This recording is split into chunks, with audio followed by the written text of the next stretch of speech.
구하라 그리하면 너희에게 주실 것이요 찾으라 그리하면 찾아낼 것이요 문을 두드리라 그리하면 너희에게 열릴 것이니 구하는 이마다 받을 것이요 찾는 이는 찾아낼 것이요 두드리는 이에게는 열릴 것이니라.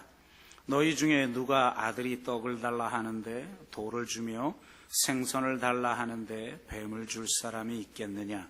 너희가 악한 자라도 좋은 것으로 자식에게 줄 알거든 하물며 하늘에 계신 너희 아버지께서 구하는 자에게 좋은 것으로 주시지 않겠느냐? 그러므로 무엇이든지 남에게 대접을 받고자 하는 대로 너희도 남을 대접하라. 이것이 율법이요 선지자니라. 아멘.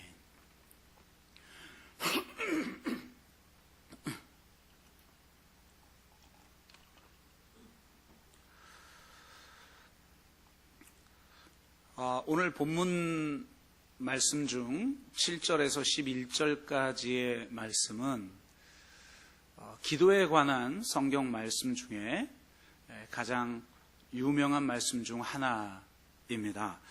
구하라, 찾으라, 두드리라. 이것을 우리는 기도로 해석을 했지요. 가장 일반적인 해석은 이렇습니다. 구하라. 이것은 인격적인 하나님을 믿는 믿음을 전제로 하는 기도를 해라 라는 것입니다. 이것이 명백하게 11절에 드러나고 있는데요. 너희가 악한 자라도 좋은 것으로 자식에게 줄 알거든 하물며 하늘에 계신 너희 아버지께서 구하는 자에게 좋은 것으로 주시지 않겠느냐라고 말씀하고 계십니다. 기도라고 하는 것은 우리가 얼마나 간절히 부르짖느냐, 혹은 우리에게 얼마나 큰 믿음이 있느냐, 이게 중요한 게 아니라 우리의 기도를 들으시는 그분이 누구인가, 이게 중요하다는 겁니다. 그분은 어떤 분이신가? 바로 우리의 아버지 되시는 분이기에 구하는 자들에게 좋은 것을 주시는 분이라는 것입니다. 그래서 구하라, 이 말씀에는 그냥 막연한 어떤 신에게 부르짖거나 온 우주가 우리가 바라는 대로 막 움직이는 그런 자연 종교적인 원리를 말하고 있는 것이 아니라 인격적인 하나님, 우리의 아버지 되셔서 자녀들에게 좋은 것을 주시는 그 하나님에 대한 믿음을 전제로 한 기도라는 것입니다. 여러분, 정말 하나님이 그런 분이신 줄로 믿고 또 기도에 응답을 받으시는 저와 여러분 되시기를 주의 이름으로 축복합니다. 찾으라, 이 말은 무슨 말이냐? 간구와 행동이 결합된 기도다라는 겁니다. 기독교의 기도는 기도만 하면 끝나는 게 아니라는 겁니다.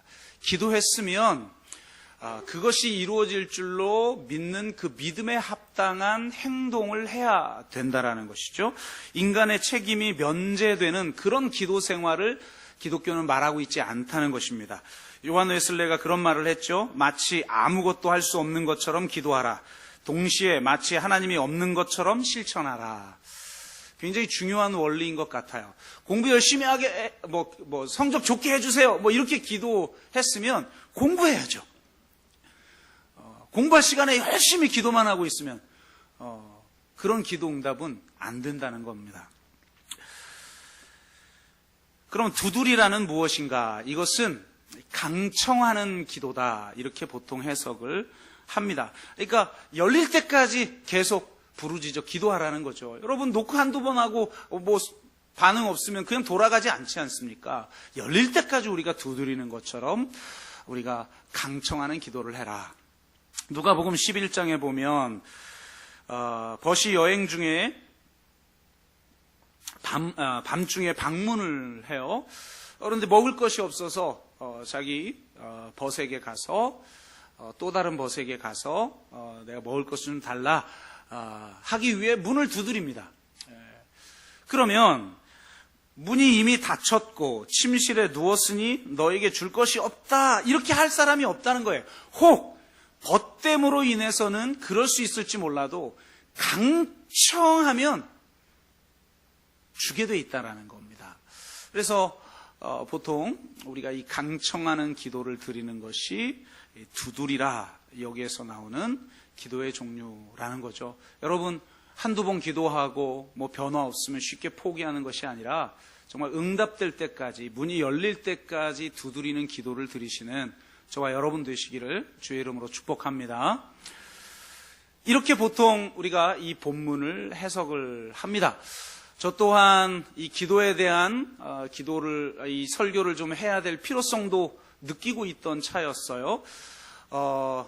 이제 새벽 기도회로 전환해서 다시 새벽을 깨우는 그런 기도회가 시작됐고, 또 이제 하반기가, 무더운 여름도 지나고 하반기 일정들이 시작됐기 때문에 우리가 정말 이 기도 없이는 안 되겠구나, 이런 생각 많이 해요. 왜냐하면 제가 볼 때 우리 영적 지도자들이 정말 기도 안 하고 있는 것처럼 보이기 때문에 그렇습니다.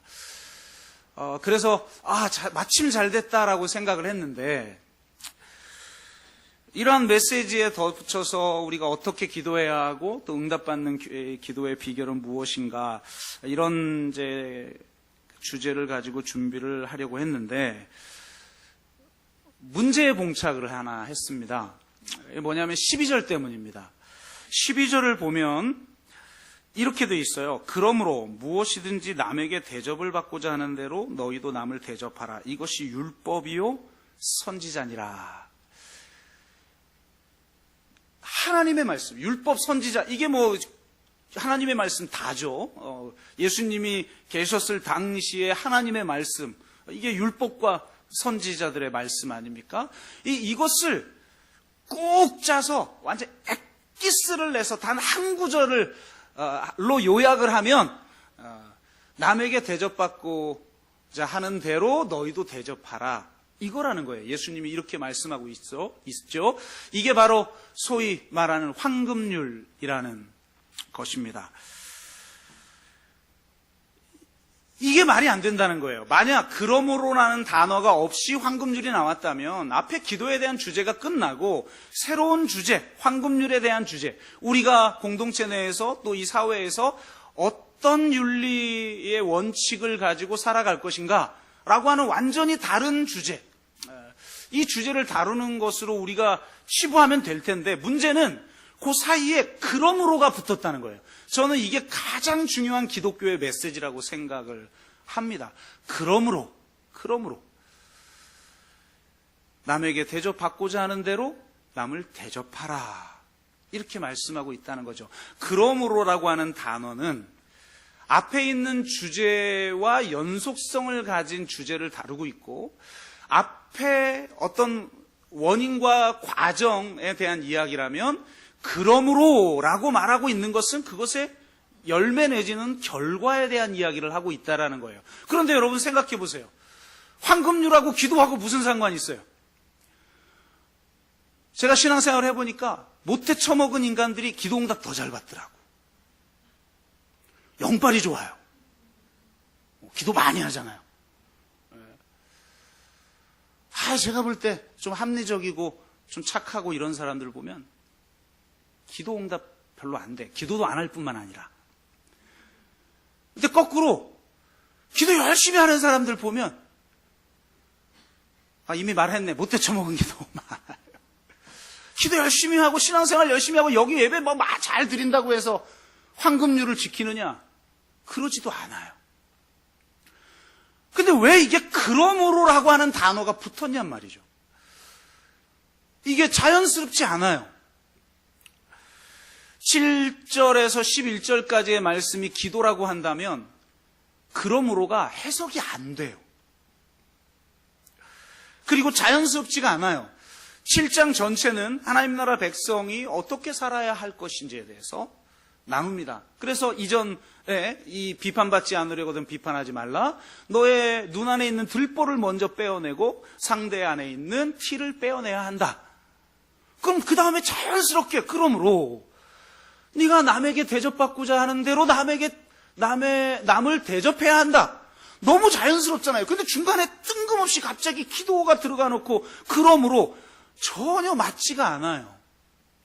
그리고 이미 기도에 대한 본문은 이미 6장에서 다루고 있어요. 골방의 기도, 그리고 주기도문을 통해서 완벽하게 기독교의 기도가 무엇인지를 정리했는데 왜 또 이 맥락과 상관없이 흐름과도 맞지 않게 뜬금없이 예수님이 기도에 대한 이야기를 하셨겠냐는 거예요. 그리고 그것이 기도에 대한 메시지라면 그러므로 남이 나를 남에게 내가 대접받고자 하는 대로 나도 남을 대접하라고 하는 이 황금률이 해석이 안 되고 맞지도 않다는 겁니다. 그렇다면 이 딜레마를 어떻게 해결해야 할까? 기도에 대한 말씀을 준비하고 있던 저에겐 이것이 딜레마였고 결국은 한 가지 해법밖에 없다. 12절 이 황금률이라고 하는 이 메시지를 통해서 7절에서 11절까지의 메시지를 해석하는 수밖에 없다. 그러므로 기도라는 메시지가 아니라 황금률이라는 메시지로 이 7절에서 11절을 해석해야만 한다라고 하는 결론을 내렸습니다. 그래서 오늘 이 황금률의 의미가 무엇인지를 함께 나눔을 통하여서 하나님 나라 백성이 어떻게 살아야 하고 어떤 공동체를 이루어야 하고 어떤 세상을 만들어 가야 하는지에 대해서 함께 나누도록 하겠습니다. 황금률이 무엇일까요? 무엇이든지 남에게 대접을 받고자 하는 대로 너희도 남을 대접하라. 핵심은 대접에 있죠. 대접. 대접이 무엇입니까? 문자적인 의미는 이렇습니다. 상대를 동일한 존재로 여기고 대응하는 것이며 우정으로 접대하는 것이죠. 한마디로 인정과 환대라고 할 수가 있습니다. 인간은 본질적으로 이런 대접을 받고 싶어요. 내 존재 그 자체로 내가 인정받는 거예요. 인간의 본질적 욕구는 뭐냐? 인정 욕구예요. 내 존재로 무슨 특별한 노력을 해서 어떤 성과를 내서 인정받는다면 그런 걸 내지 못하는 사람들은 이 인정을 전혀 받을 수가 없어요. 솔직히 여기 인정받을 만한 사람 몇 명이나 됩니까? 많이 됩니다. 안 되는 사람도 있잖아요. 인간은 그냥 나의 존재만으로 공동체의 일원으로 인정을 받아야 하는 것이고 진정으로 무조건적으로 환대를 받고 싶은 게 인간의 본질적 욕구. 그게 인간이라는 거예요. 그게 사람이라는 거예요. 인간이 그냥 인간이 아니잖아요. 사람다운 대접을 받아야 인간이죠. 대접받는다라는 건 무엇일까요? 그것은 단순히 동정받는 것을 의미하지 않습니다. 우리 그리스도인들은 너무나 쉽게 자선을 베풀고 시혜를 베풀려고 해요. 가난한 자를 도우려고 하고 상처 입은 자들을 도우려고 해요. 좋은 겁니다. 그런데 시혜와 자선의 마인드로 그것을 하려고 한다는 겁니다. 여러분 이것을 한번 황금률로 적용해서 한번 뒤집어서 생각을 해보세요. 내가 누군가를 베풀어야지. 상처 입은 자, 또 가난한 자, 부족한 자, 내가 섬겨야지. 좋아요. 굉장히 좋은 마인드인데 한번 뒤집어서 나는 늘 베푸는 자기 때문에 그 윤리가 되게 중요하고 그런 윤리를 추구하면서 살아야 되고 그리스도인들은 그렇게 시혜를 베풀고 자선을 베풀고 선한 일을 행해야 된다라고 말을 해요. 근데 뒤집어 보라는 거예요. 예수님이 지금 이 말을 하고 있는 거예요. 너 뒤집어서 한번 생각해봐라. 네가 받는 입장이라면 그렇게 대접받고 싶으냐? 여러분 누가 여러분을 동정적으로 바라보는 것 그런 시선 원합니까? 누가 여러분을 동정적으로 시혜를 베푸는 것 여러분 원해요? 원하지 않죠. 근데 왜 우리는 그렇게 하려고 하죠? 어빙 고프만의 스티그마라고 하는 책이 있어요. 이 부제가 장애의 사회심리학이라는 부제가 달린 책인데요. 이 스티그마는 무슨 말이냐? 낙인이라는 말이에요. 낙인. 과거에 보면 노예나 범죄자를 구분하기 위해서 이렇게 낙인을 찍죠, 몸에. 그 낙인을 말하는 거예요. 스티그마. 이게 진짜 멋있는 말이에요. 사도 바울이 그런 말을 하잖아요. 내 몸에 그리스도의 흔적을 지녀넣어. 그 흔적이 스티그마거든요. 낙인. 근데 이 낙인이 그러니까 한마디로 이 낙인 찍힌 자는 인간이 아닌 거예요. 여러분, 노예를 인간으로 여겼습니까? 그러니까 낙인이라는 것은 좀 더 보편적으로 적용하자면 몸에 지닌 어떤 특징과 속성인데요.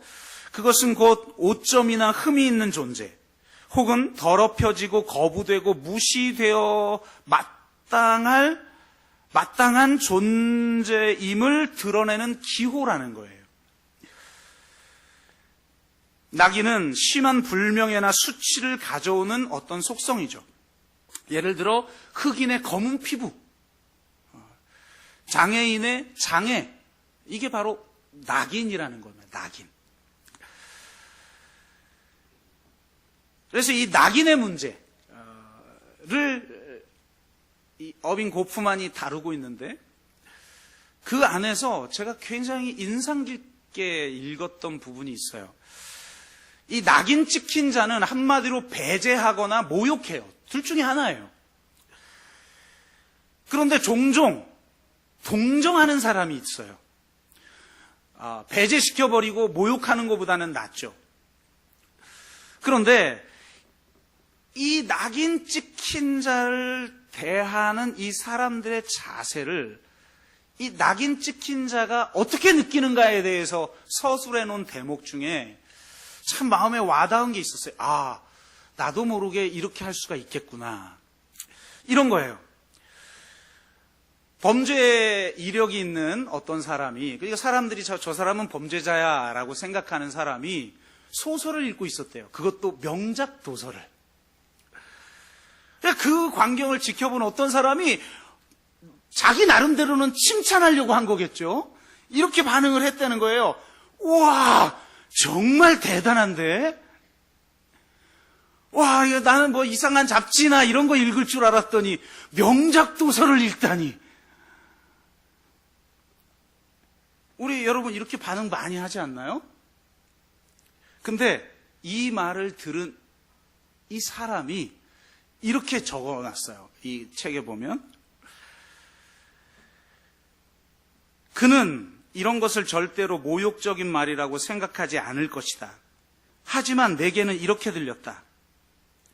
예상외로 어떤 면에서 당신도 마치 인간 같아? 농담이 아니라 그런 말을 들으면 나는 정말 그를 죽이고 싶다. 이런 감정을 느낀다는 거예요. 너도 인간이었어? 라는 말이라는 거죠. 우리도 일상생활에서 이런 실수 많이 하잖아요. 보기하고는 다른데? 의외로 이런 면이 있었어? 우리 흔히 이런 말을 하는데 이게 얼마나 어떤 상황에선 모욕적인 말인지를 우리가 깨달아야 된다라는 겁니다. 그 책에 이런 예화가 나와요. 한쪽 다리가 없는 소녀가 생활 잘하고 있는 소녀였는데 운동을 하다가 넘어졌다는 거예요. 근데 그 주변에 있는 아주머니들이 그냥 우르르 달려와서 그를 동정하고 가엾어하고 뭔가를 막 도와주려고 하고 그러더라는 겁니다. 근데 그때 문득 이런 생각이 들더라는 거예요. 비장애인이 넘어져도 사람들이 이렇게 대우하나? 혹 막대기나 돌에 걸려 넘어졌을 수도 있다고 그냥 생각할 수 있지 않는가? 실제로 이 장애인은 한쪽 다리가 없어서 넘어진 게 아니라 막대기에 걸려 넘어진 거였거든요. 그러나 내가 넘어지자 가엾고 무기력한 불구자이기 때문에 넘어졌다고 사람들은 쉽게 결론을 내린다. 낙인자들에게는 전혀 모르는 사람일지라도 그저 동정적이기만 하면 마음대로 나에게 접근할 수 있다라고 생각한다. 사실 나는 그 장애물 때문에 넘어진 것인데 사람들은 어머 이 가엾고 불쌍한 아이라고 하며 나를 가여워한다. 그것이 얼마나 모욕하는 것 같고 나를 조롱하는 것 같은지를 사람들은 모른다. 나는 그 순간 너무나 화가 났다라는 겁니다. 이게 인간이라는 거예요. 동정받고 싶은 게 아니에요. 동정받는 자는 부족한 자예요. 비인간이에요. 진짜 인간으로 내가 대접받고 싶은 거죠. 남에게 대접받고자 하는 대로 대접하라고 할 때 내가 대접받고 싶은 건 동정이 아니라는 거예요. 내가 불쌍한 자고 난 가엾은 자고 뭔가 비인간이고 그런 자가 아니라는 거예요. 그냥 있는 그대로 내 존재 자체로 나를 사람으로 이 사회의 구성원으로 공동체의 구성원으로 받아들여주고 온전히 그 존재 자체를 환대하는 것. 이게 인간의 가장 본질적이고 근원적인 욕구라는 거예요. 이걸 이렇게 대접받고 싶은 거예요. 안 그렇습니까, 여러분? 그런데 바로 이 남에게 대접받고자 하는 그 인간의 본질적 욕구를 하나님이 채워주셨다는 거예요. 이 말씀은. 구하고 찾고 두드리면 주시고 찾아내고 열리게 하셨다는 거예요. 그가 구하는 걸 얻을 만한 자인지, 그가 찾은 것을 찾아낼 만한 자인지, 그가 두드리면 열어줘야 할 만한 사람인지 따지지 않았다는 거예요. 너희가 악한 자라도 좋은 것으로 자식에게 줄 줄 알거든 하물며 하늘에 계신 너희 아버지께서 구하는 자에게 좋은 것을 주시지 않겠느냐. 친히 아버지가 되어 주셔서 구하는 자, 찾는 자, 두드리는 자를 무조건적으로 인정하시고 온전하게 환대하신 분이라는 겁니다. 이것은 마태복음 5장에도 나타나죠. 나는 너희에게 이르노니 너희 원수를 사랑하며 너희를 박해하는 자를 위하여 기도하라. 이같이 한즉 하늘에 계신 너희 아버지의 아들이 되리니 이는 하나님이 그 해를 악인과 선인에게 비추시며 비를 의로운 자와 불의한 자에게 내려주심이라. 선인에게만 비를 내려주고 선인에게만 은혜를 베푸는 게 아니라 선인이나 악인이나 상관없이 무조건적으로 그 존재 자체로 인정하시고 그들을 환대해 주셨다는 거예요. 이 사랑 때문에, 이 은혜 때문에, 이 본질적인 하나님의 이 성품 때문에 바로 십자가가 존재했던 것이고 그 십자가의 사랑 때문에 우리가 그분의 자녀가 될 수 있었던 것입니다. 아멘. 악인과 선인을 가리지 않고 환대하시는 하나님의 성품 때문에 원수까지 사랑해야 하고 구하고 찾고 두드리면 주시고 찾게 하고 열리게 하시는 하나님 아버지의 사랑 때문에 우리도 그렇게 인정하고 환대하는 삶을 내가 대접받고 싶은 대로 대접해야 하는 삶을 살아갈 수 있다는 거예요. 그냥 추상적인 유교에도 황금률이 있고 불교에도 똑같은 문구가 있고 유대교에도 있어요. 그런데 기독교와의 다른 건 뭐냐면 그러므로가 붙었다는 겁니다. 그러므로. 이 원리가 가능한 것, 내가 받고 싶은 것을 채워주셨다는 거예요, 하나님이. 여러분, 율법은 내가 하나님을 위해서 무엇을 해야 할까지만 복음이 뭡니까? 하나님이 우리를 위해서 무엇인가를 하셨다는 선언 아니에요. 이게 복음 아닙니까? 하나님이 우리를 온전하게 인정하고 우리를 환대하셨다. 자녀 삼으셨다. 십자가의 은혜를 베푸셨다는 거예요. 너희가 대접받고 싶은 대로 하나님에게 대접받았다. 그러므로 너희도 그렇게 대접하라는 겁니다. 이것이 기독교의 윤리인 것입니다. 사람, 장소, 환대라고 하는 책이 있어요. 제가 지난 2, 3년간 읽었던 책 중에 베스트 5를 꼽으라고 한다면 이 안에 들어가는 책입니다.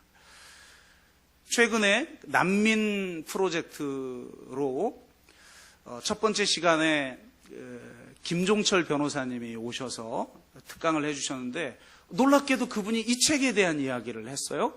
본인이 지난 5년간 읽은 책 중에 가장 좋은 책이었다라고 소개한 책이에요. 어떻게 보면 페어 처치와 함께 더불어숲의 필독서가 되어야 될 책, 페어 처치와 함께, 이게 중요합니다. 정말 좋은 책이고 정말 중요한 책이에요. 사람, 장소, 환대, 제 페어 처치라는 책 안에도 이게 각주로 이 책이 소개되어져 있는데요. 참 정말 저는 요즘 독서를 할 때마다 느끼는 건, 아니 하나님도 믿지 않고 복음도 알지 못하는 사람들이 훨씬 더 복음에 가깝고, 이 십자가를 입으로 말하고 있는 사람들의 삶과 윤리와 주장하는 내용들이나 행동들은 왜 이렇게 기독교와 거리가 먼지. 정말 요즘 너무 답답한 것 같아요. 이 책에서 김연경 씨는 인간은 사회적 성원으로 인정받을 때 사람이 된다는 거예요. 그리고 그 인정받게 하기 위해서 무조건적 환대가 필요하다. 그 무조건적 환대가 사회를 만든다는 거예요. 사회를. 여러분, 이 세상은 사회가 사라져버렸어요. 정치와 경제만이 존재해요. 국가와 시장만 존재해요. 사회가 무너져버렸어요. 공동체가 무너져버렸어요. 지역사회도 무너져버렸어요. 다 모래알같이 다 흩어져 버린 존재, 외로운 존재. 교회도 마찬가지죠. 기업화되어진, 시장화되어진 그런 조직만 존재하지, 인정과 환대가 있는 진정한 공동체가 참 세워지기 어려운 그런 시대를 우리는 살고 있는 것이 아닌가, 이런 생각을 하는데요. 그가 무조건적인 환대, 이 절대적 환대를 해야 사회라는 게 존재하다. 사회는 이 환대를 통해서만 형성될 수 있는 것이다. 이렇게 말하면서 무조건적인 환대, 이 절대적 환대의 세 가지 특징을 이야기하는데, 저는 이 세 가지 특징을 읽으면서 이게 기독교 아닌가? 왜 이 무신론자들이, 왜 기독교도 아닌 사람들이 이런 얘기를 하고, 왜 기독교인들은 이렇게 혐오하고 이렇게 대결하고 이렇게 경쟁하고, 도대체 뭘까? 오늘날 기독교는 도대체 뭘까?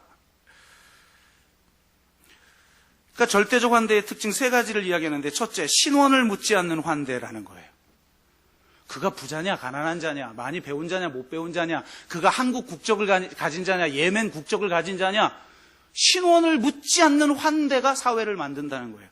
악인과 선인에게 동일하게 비를 베푸시는 하나님의 사랑이 신원을 묻지 않는 환대죠. 신원을 물어서 악인이면 고기만 비가 안 와. 신원을 물어가지고 선인 고기만 비가 와. 그래서 교회 올 때 비 오는 사람만 보면 예배 드릴 자격이 있고, 비 안 맞고 오는 사람은 여기 출입 금지. 그게 아니잖아요. 둘째는 보답을 요구하지 않는 환대. 참. 보답을 요구하면 환대가 아니죠. 장사죠. 하나님은 우리에게 십자가의 은혜를 주셨지만 하나님에게 보답하라고 하지 않아요. 이방 종교들만 하나님에게 보답하라고 하죠. 신에게 보답하라고 그러죠. 기독교는 그렇지 않아요. 기독교는 완전히 십자가의 사랑으로 베풀고 그 은혜를 나에게 갚으라고 하지 않아요. 우리가 믿는 하나님은 그런 하나님이 아니에요. 내가 너희에게 십자가의 은혜를 베푸니 너희는 나에게 그것을 갚지 말고, 나에게 막 예배드리고 나에게 막 헌물하고 나에게 그거 중요하지만, 감사의 표현으로서 예배로서 중요하지만 본질적으로는 이웃에게 베풀어라. 네가 받고자 하는 대로 내가 너에게 준 그 사랑, 이웃에게, 강도 만난 자에게 베풀어라. 시의 의미에서가 아니라 환대의 의미로. 그를 그저 불쌍한 자, 가엾은 자, 부족한 자, 비인간으로서가 아니라 그저 나와 동일한 인격으로, 하나님의 형상으로 베푸는 거죠. 세 번째, 복수하지 않는 환대예요. 이게 참 세상에 일반 사회학자가 이런 얘기를 하고 있어요. 우리 기독교인이 이런 얘기 해야 되는 거 아닌가요? 복수하지 않는 환대. 예수 그리스도의 십자가를 통해서 우리에게 진노의 잔을 걷어들이신 하나님의 사랑. 그 사랑 때문에 우리가 원수를 사랑하고 나를 핍박하는 자를 위해서 기도해야 하는 자가 그리스도인이죠. 이제 산상수훈의 최종 결론 다음 주에 나오는데 뭡니까? 열매로 알리라는 거예요. 너희들이 나더러 주여 주여 하는 자마다 천국에 들어갈 수 없다. 열매를 보고 알리라. 열매가 뭡니까? 그리스도가 우리에게 하셨던, 하나님이 우리에게 하셨던 것처럼, 내가 대접받고 싶은 대로 하나님이 해주신 것처럼 너희는 대접하면서 살아가고 있느냐? 너희는 서로 인정하면서 용서하면서 보복하지 않으면서 대접하고 살아가느냐? 절대적 환대, 무조건적 환대를 하면서 살아가고 있느냐? 이거 보고 결정하겠다는 거 아닙니까? 저와 여러분이 정말 이런 황금률을 실천하며 살아가는 복된 삶을 살아가기를 주의 이름으로 축원합니다. 우리 공동체 안에서 보복하지 않는 환대로 사랑하고 보답을 요구하지 않는 환대로 베풀고 신원을 묻지 않는, 상대의 자격을 묻지 않는 환대로 사랑하는 그런 공동체가 되고 이 세상을 그런 공동체의 삶으로 변화시켜 나가는 저와 여러분 되시기를 주의 이름으로 축복합니다. 결론을 맺습니다. 우리는 구하고 찾고 두드리면 주시고 찾게 하고 열리게 하시는 하나님처럼 남을 대접해야 합니다. 이것이 바로 기독교의 황금률입니다. 우리가 하나님께 그런 대접을 받았던 것처럼 온전히 인정하고 서로를 환대하는 삶을 살아가는 저와 여러분 되시기를 바라고, 그렇게 인정하고 환대할 때만 우리는 상대의 하나님의 형상됨을 회복시켜주는 것임을 기억해야 합니다. 어떻게 환대를 해야 하는지를 보여주는 귀한 이야기 하나를 소개하고 말씀을 마칩니다. 노벨 평화상 후보에 오르기도 했던 팔리 누온이라고 하는 여성이 있습니다. 캄보디아 푸놈펜에서 고아원과 우울증에 걸린 여성들을 위한 시설을 운영하고 있는데요. 잘 아시다시피 캄보디아는 이 내전으로 정말 참혹한 킬링필드라고 하는 영화 보셨죠? 그 킬링필드 영화의 현장입니다. 크메르루즈 정권이 폴포트에 의해서 만들어지고 나서 이 내전 중에 전체 인구의 20%가 학살을 당합니다. 처참하게. 그냥 해골이 이렇게 쌓여 있는 거 보셨죠? 킬링필드 영화 보면.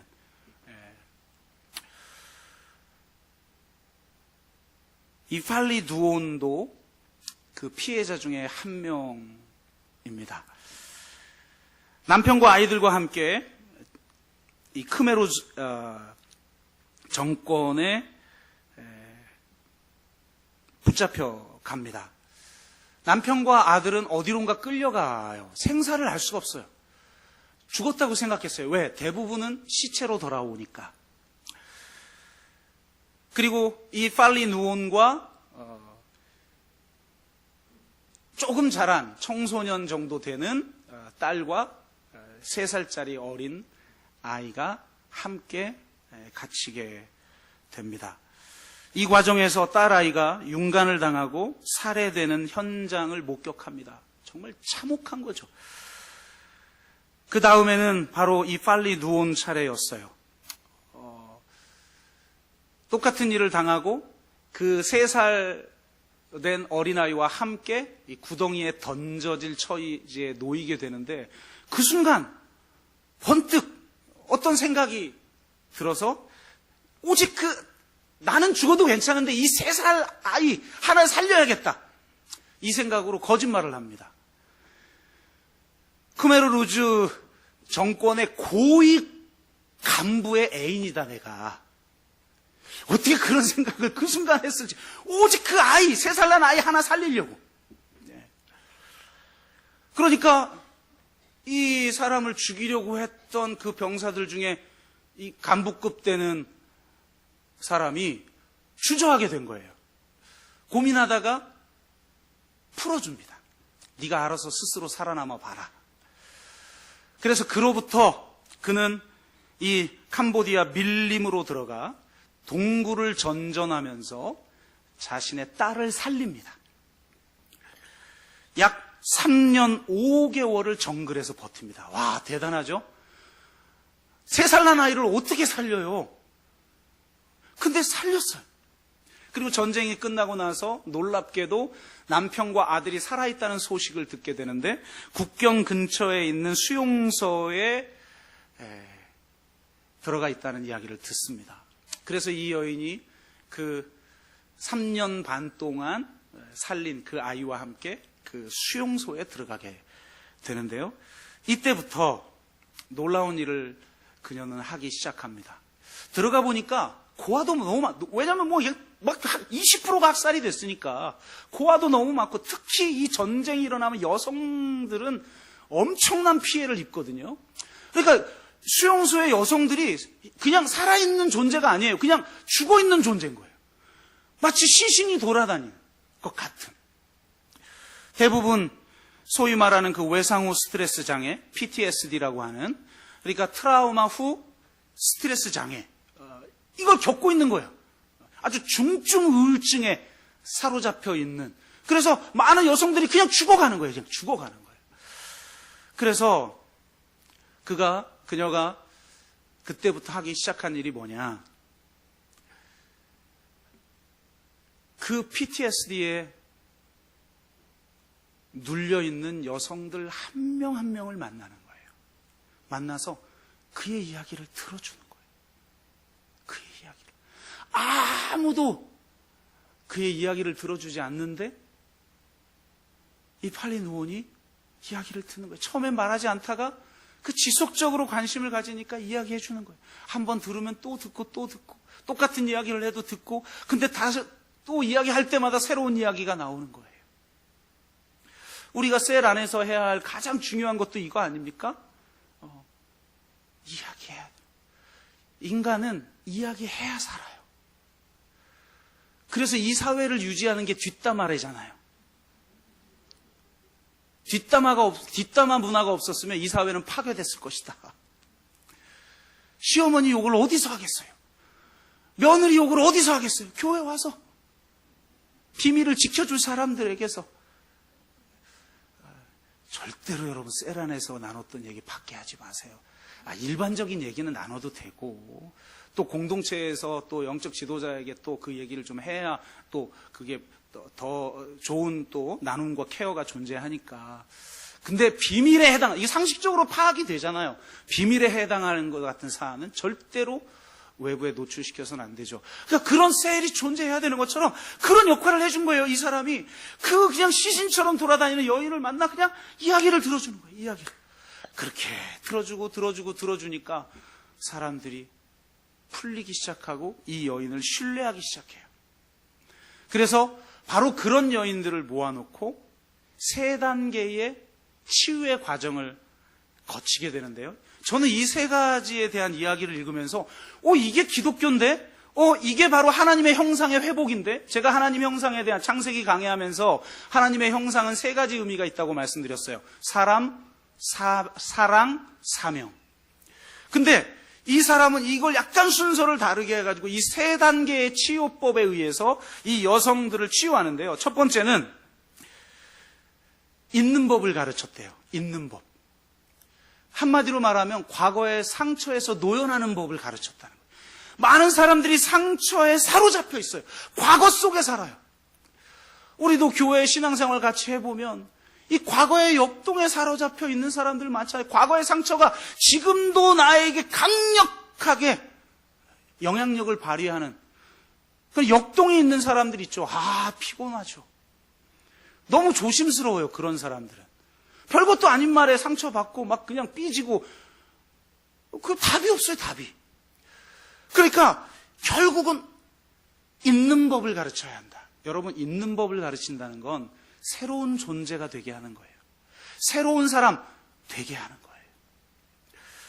기독교는 우리에게 이것을 제공하는 종교입니다.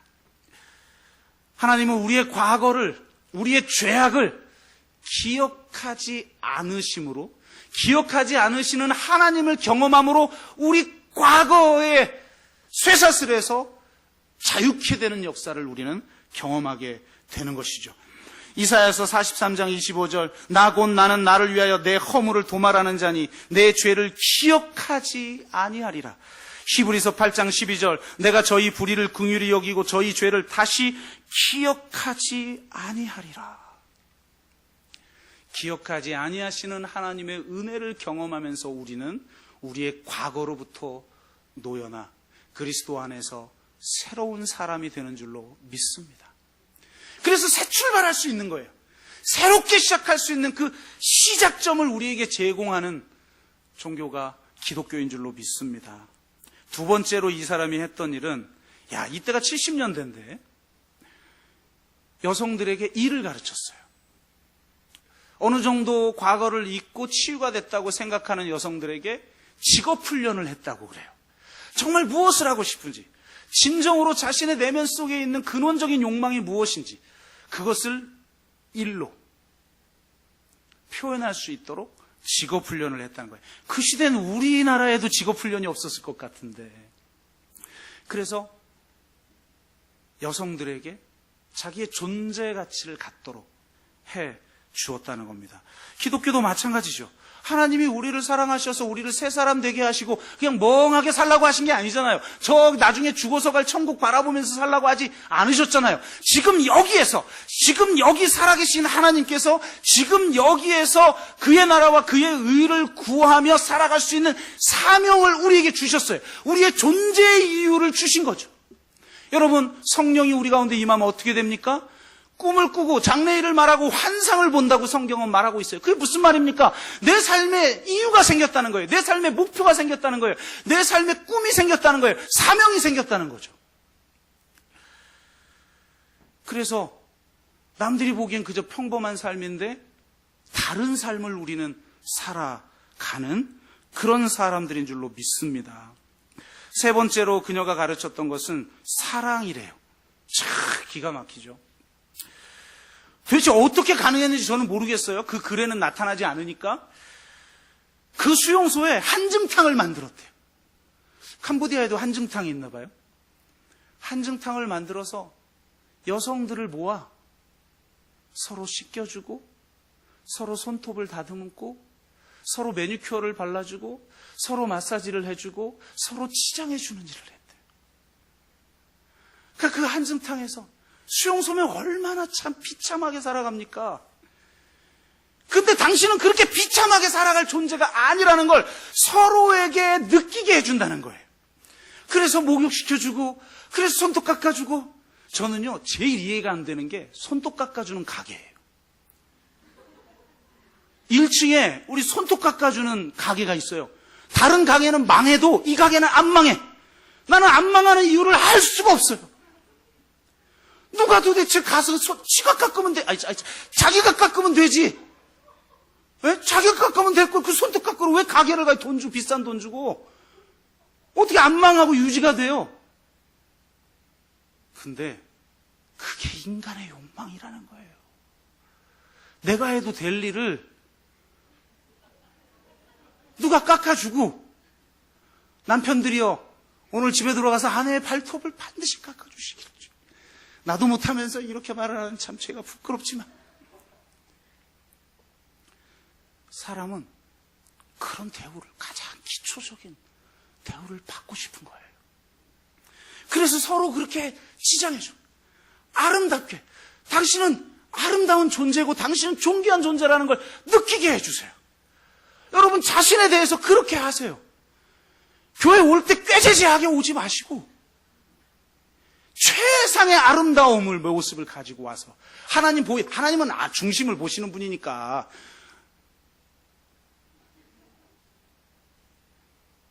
중심이 자신을 아름답다고 여기는 사람은 겉으로도 아름답게 생각하고 여기는 거예요. 우리 교인들은 좀 멋있어집시다. 할렐루야. 그렇게 해준 거예요. 그냥 그렇게 해주니까 그냥 치유가 일어나. 그냥 치유가. 그 치유가 일어나는 걸 보고 이 팔린 의원이 뭐를 했냐면 그 수용소에 있는 고아원을 당신들 도와라. 진정한 치유는 누군가를 도울 때 일어나는 거예요. 그래서 자기 상처에 매여 있는 삶, 맨날 자기 관심 가져달라고 하는 삶, 이게 아니라 고아를 돕기 시작한 거예요. 내 자녀가 아닌 자녀들을 돕기 시작한 거예요. 그래서 나중에 수용소에서 나와도 그 고아원과 그 우울증 걸린 여인들의 공동체를 세울 수 있었고 그가 노벨 평화상 후보까지 이르게 된 것입니다. 여러분, 기독교는 환대를 통해서 우리가 사람임을, 우리가 사명 가진 자임을, 우리가 서로 사랑하는 존재임을, 사랑받고 사랑하는 존재임을 그걸 서로 경험시켜주는 그런 공동체인 줄로 믿습니다. 우리 교회가 그런 공동체가 되기를, 절대적인 무조건적인 인정과 환대를 통해서 하나님의 형상을 회복시켜주고 이 세상이 하나님의 형상된 하나님의 형상이 회복되어지는, 사람 사명 사랑이 회복되어지는 그런 세상으로 만드는 사명을 감당하는 저와 여러분 되시기를 주의 이름으로 축복합니다. 제가 마무리 기도합니다. 사랑의 아버지 하나님, 감사합니다. 주님, 내가 대접받고 싶은 그것을 주님이 주셨습니다. 십자가의 사랑을 통해 무조건적으로 인정하시고 절대적으로 환대해 주셨습니다. 그래서 이제는 내가 받고 싶은 그대로 우리도 남에게 해줄 수 있는 사람이 되었습니다. 주님, 우리 교회가 그런 공동체 되기를 원합니다. 그리고 이 세상을 그런 세상으로 변화시켜가는 사명을 감당하는 공동체 되게 하여 주옵소서. 예수 그리스도의 이름으로 기도드리옵나이다. 아멘.